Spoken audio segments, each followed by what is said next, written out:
Good afternoon. It's Monday Arvo, week 5. Did not get those boards put up along the bottom of this deck out here because it decided to rain all day Sunday. I went down into the laundry and I was able to get the final coats of paint done on them and had the heater running all day, so just make sure they dried right. And they're all ready to go now. And today the weather was nice, but I was up here doing schoolwork. Because of our changes to assessment, the fact that we cancelled all the exams for the kids and we have to do them in some other form, I spent most of my morning creating exams for my 2 Year 12 classes and double checking an assessment, changing it a bit for them. Had a meeting with my faculty, launched the subject selection sites this morning. So it basically unlocked them, made them open for the kids to start putting in their choices. And as soon as I did that, I started getting emails of kids doing their choices, so they were ready for 9 o'clock. And then realised that I didn't have rules set up in my mailbox to make sure that I had all of those emails going into a separate spot rather than just filling up my inbox. So I had to do those, and I did a separate one for Year 11, Year 9 and Year 8 so that I could sort them a bit better. Got those sorted, and at close of business today we've had 60 kids do their electives online from the different year groups, a mixture across the whole lot. And that site's going to be open until next Monday or Tuesday, so the kids have plenty of time to do it. Some of the ones who might not have their codes yet, they're going to arrive in the mail in the next day or so. Vaccination centres opened up for Year 12s today. Initially they were organising buses. I don't know if I've said this before. They were organising buses and the schools were meant to give all the details to the health department. They were going to contact parents, or the parents were meant to contact the health department, and then they were going to organise buses to go from the schools down there with some chaperones from the PCYC, the Police Citizens Youth Club. By the end of the day on Friday, that had all changed. Buses were all cancelled, and the buses that were designed to hold 50-something people were only going to be taking 20, so there could be distance on the bus as well. But buses all got cancelled. They basically said, well, parents can get their kids there themselves. But the biggest kicker was that the health minister in his press conference blamed educators and said that it wasn't going ahead because educators did not want to be on the buses with the kids, which is an absolute lie, because we were never asked to be in the first place. It was going to be somebody from PCYC, not teachers. This was organised by health services and stuff, so all the buses got cancelled because all the teachers got thrown under them. So anyway, our school is still trying to figure out other ways we could possibly get our kids down there, because there's some that just don't have transport and they don't want to hop on trains. But we do have a group that's attached to the school that has a mid-sized minibus, like not a small one, not a large one, but it could possibly be used, I think, if the department and the health department approve it. So that's something that our boss is trying to organise. Some new areas got added to lockdown, and that was within the Penrith region, so at the base of the mountains.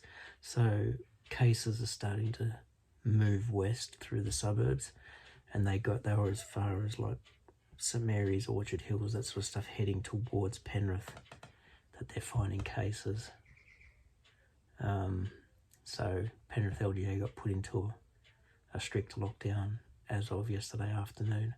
280-something cases today from yesterday, and cases also spreading out into regional New South Wales. They found somebody who travelled from Newcastle up to Tamworth, so that's like far north New South Wales.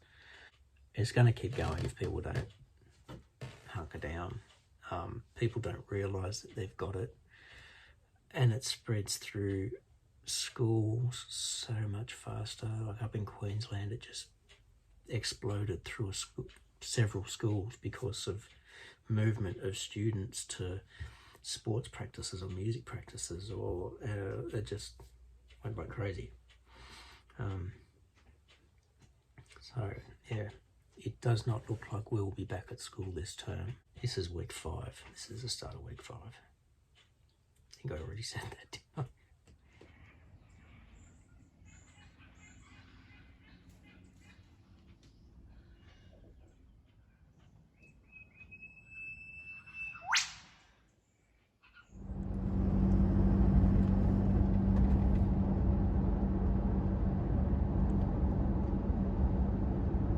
I have to try this again. Today is my rescheduled appointment for my second Pfizer jab. Just coming up to 20 to 10. My appointment is at 11. It takes a little over an hour and I'm already a bit of the way away from the house. So I should get there before 11 so I can get up, and hopefully the line's not as bad. It wasn't too bad the other day, but hopefully it's not bad this morning. I can get in, get my jab, consider myself fully inoculated and head back to the house. Year 12 vaccination program started yesterday. They said they got through 3,000 kids yesterday, expecting another 3,500 that were booked in for today. They're only meant to be running it for a week, through till Saturday, I think. Some of our kids apparently have got some concerns because they haven't received a link to make a booking yet. They're supposed to have received a link if they sent through their details to the health department, which was done. And one of our staff who's got a year 12 student as well in the area, or in her area, same thing, can't seem to get through, phone call not getting through. So it's a bit of a, I mean, it's probably really full on. It's spreading into the rural areas, like it's the Byron Bay area right up on the north coast of New South Wales. That has been pushed into a shutdown, a lockdown for a week. Tamworth right up north has been put into a lockdown for a week, and that was because a guy travelled from Sydney to Tamworth. They have no idea where he went in between here and Tamworth, and it's a long drive, because he wasn't checking in. And I think they just found out because he arrived back at Tamworth, wasn't feeling well, went and got tested or something. And they're investigating that. Like, reporters keep asking the government, you need to make sure you lock down harder. There's been some mixed messages, but if you're told not to go anywhere, to stay in your house, and you go somewhere, and the health minister did say that, we put the rules in place, and if people aren't going to follow them,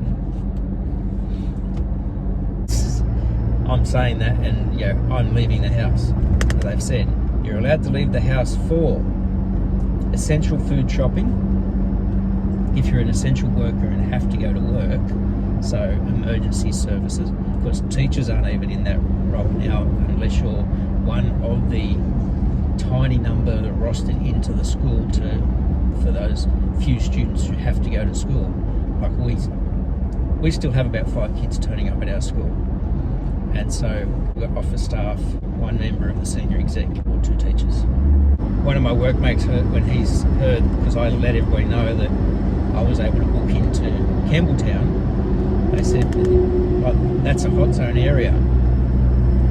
Are we allowed to travel down there? And one of the things is, you are allowed to travel if it's to go and get tested or vaccinated. I don't like the idea that I have to go down into Campbelltown to do it, but it's where an appointment was. And it's just straight to the centre, get vaccinated, straight back out. I think yesterday's numbers were 284, and one person passed away.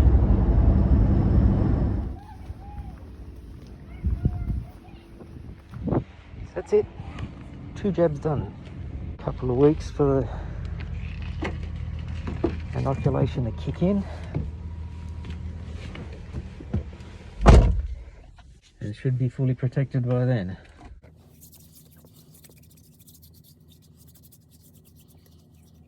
see if I get any of those side effects though. They say the second jab for Pfizer is usually the one that knocks people about, and AstraZeneca is the one that the first one usually knocks people about.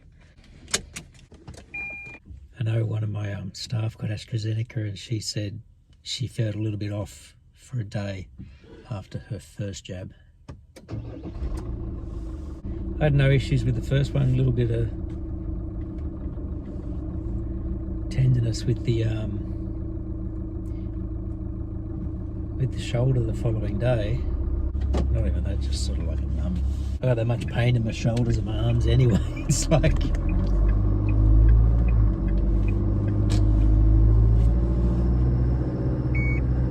So now, big drive back to the house and back into schoolwork. Actually, it's a fine day. I might be able to get those things put along the bottom of the upstairs deck. Might aim for doing that.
Okay, so the bottom rail, nothing's going to fall through that that's large enough for the dogs are going to use.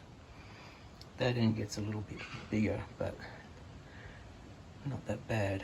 And I've got them lined up so that the top edge of this is lined up with the bottom edge of this. Having a little bit of gap means that if leaves come up here, they're not going to get stuck in here. Rain's not going to get stuck in here. My next thing I've got to do now is attach some blocks for holding the bottom of the blinds, because you can see that little clip there. Well, that one works because of the posts. I've actually got to put a block where they meet so it sits out as far as this part.